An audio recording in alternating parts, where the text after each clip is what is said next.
শিলিগুড়ির eastern bypass সংলগ্ন বানেশ্বর মোড় এলাকায় একটি সোনার দোকানে চুরির ঘটনায় চাঞ্চল্য ছড়ালো।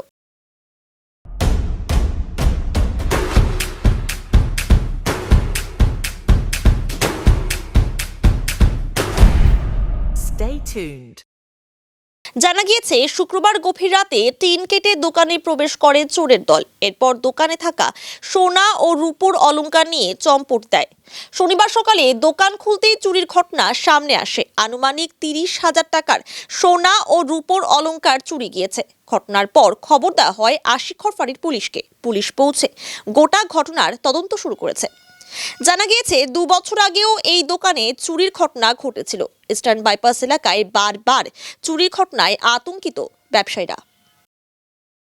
রাত্রে আমি কাজ করে দোকান বন্ধ করে চলে গেছিলাম। সকালে এসে দেখি 11টার পর দোকান খুলি, শাটার খুলে দেখতেছি ওপরে এই যে এখান থেকে টিনটা খুলিয়ে নিচে চোর আসছে।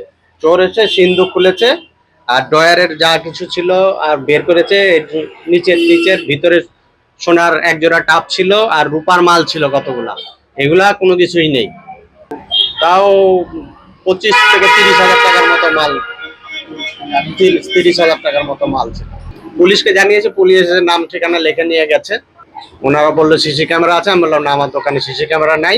আমার এই 2 বছর আগেও একবার চুরি হয়ে গেছিল, তখন বলছিল সিসি ক্যামেরা লাগাতে, কিন্তু আমার অর্থের অভাবের জন্য আমি দোকানে লাগাতে পারিনি।